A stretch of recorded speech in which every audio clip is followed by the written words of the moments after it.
নমস্কার বন্ধুরা, আমার আরেকটা রান্নার ব্লগে আপনাদেরকে স্বাগত জানাই। চিংড়িগুলোকে ধুয়ে বেছে নুন হলুদ মাখিয়ে নিচ্ছি। না, চিংড়ির বিশেষ কিছু নয়, আসলে একটু পুঁই শাক রান্না করব। তো পুঁই শাকটা চিংড়ি দিয়ে করব, সেই জন্য চিংড়িটা নুন হলুদ মাখিয়ে আর কড়াইতে তেল চাপানো রয়েছে, চিংড়িটাকে আগে ভেজে নিচ্ছি। চিংড়িটা ভেজে তুলে নিয়ে এই তেলেই আবার পুঁই শাকটা রান্না করব।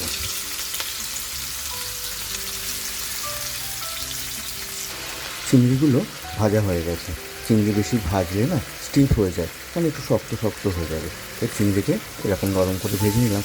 আর চিংড়ির ওই মাথা থেকে যে সমস্ত জিনিসগুলো বেরোয় না, মানে ওই ঘি বা ঝিলু যাই বলুন, সেগুলো তেলে চলে এলে ভারী সুন্দর গন্ধ হয়। মানে চিংড়ির গন্ধটা তেলে রয়েই গেল। এই তেলে আমি এবার পুঁই শাকটা রান্না করব। এবার কড়াইটাতে ফোড়ন দিয়ে দেবো। প্রথমে দিলাম 5 ফোড়ন, তারপর শুকনো লঙ্কা আর দেবো তেজপাতা।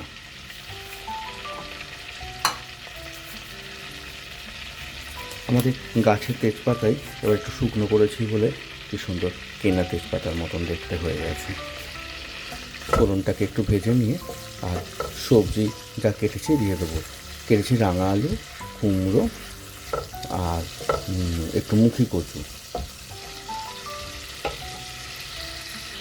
কুমড়োগুলো আগে দিয়ে দিই।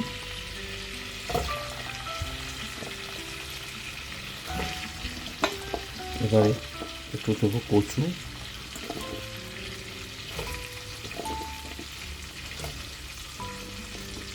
আর রাঙা আলু। আমি অবশ্য একটা ছোটো আলু কেটেছি সবজিতে দেওয়ার জন্য। এবার সবজিটাকে ভালো করে ভেজে নেব। গোটা 3 পটল ফ্রিজের মধ্যে পড়ে পড়ে শুকনো হচ্ছিল, তাই তাদেরকেও এই সবজির মধ্যে ধুয়ে কেটে দিয়ে দিয়েছি। এটাই তো বলে চচ্চড়ি, বলুন, সব সবজি দিয়ে একসাথে চচ্চড়ি হয়ে যাবে। এবার এগুলোকে একটু ভালো করে ভেজে নেব। সবজিটা ভাজা হয়ে গেছে, এইবার ওতে দিয়ে দিচ্ছি পুঁই শাক। এত সুন্দর কচি পুঁই শাক যে দেখে আর না কিনে থাকতে পারিনি।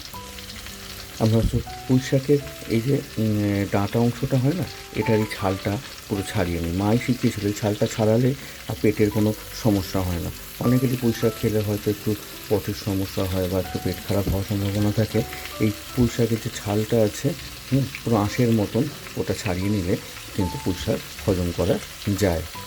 অর্থাৎ হজম করা যায় বলতে চাইছি যে সেগুলো তো আমরা হজম করতে পারি না, কিন্তু পুঁই শাক আমাদের পেটে তখন সয়, সেই জন্য এইভাবে ছাড়িয়ে নেওয়া।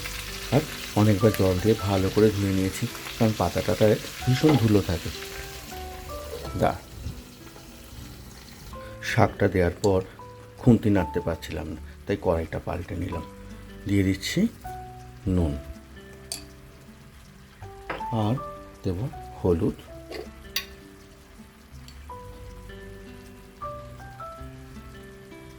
আর দেব একটু লঙ্কার গুঁড়ো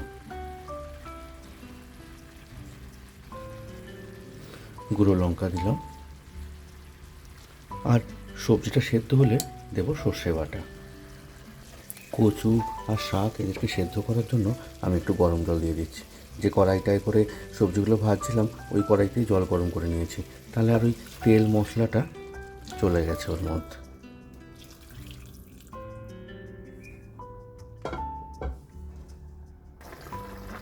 ফুটতে শুরু করেছে তো চিংড়িটাও দিয়ে দিলাম। চিংড়িটা তো হালকা করে ভাজা, এবার এর সাথে সুন্দর সেদ্ধ হয়ে যাবে। এবার দিয়ে দিলাম সর্ষে বাটা, আর দিচ্ছি এই 1 চামচ চিনি, ব্রাউন সুগার, একটু শাকে তো মিষ্টি করার জন্য। চিংড়ি দিয়ে পুঁই শাক আমার রেডি। দেখুন কড়াই একদম ছেড়ে উঠে আসছে, অর্থাৎ শাক সম্পূর্ণ হয়েছে রান্না। আর এখন বাজে 6:45, অর্থাৎ ভোর 6:45। আর আজকে রবিবার, আমার আসলে গান শিখতে যাওয়ার আছে সকালবেলা, মানে 7:30টায় বাড়ি থেকে বেরিয়ে যেতে হবে। ওই জন্যে রান্নাটা করে রেখে যাব, তাই আপনাদের সাথে ব্লগটা শেয়ার করে দেবো। ভালো লাগলে একটা লাইক কমেন্ট করবেন। আসলে আপনাদের কমেন্টগুলোই কী করে আমাকে প্রচণ্ড উৎসাহিত করে। সেই জন্যই এটা বলা যে আপনাদের রিয়াকশানগুলো পেলে ভালো লাগে, যে কাজটা ঠিক করছি কি ভুল করছি, কোন জায়গায় ভুল করছি, সেগুলো যদি আপনারা ধরিয়ে দেন খুব ভালো লাগে। চলুন, পুঁই শাক তো রেডি হয়ে গেছে। ব্লগটাকে তাহলে এখানেই শেষ করছি। পরের ব্লগে আপনাদের সঙ্গে আবার দেখা হবে। ততক্ষণের জন্য সবাই ভালো থাকুন, সুস্থ থাকুন, আর চারপাশে সকলকে অনেক অনেক আনন্দে রাখুন। Tata, bye bye.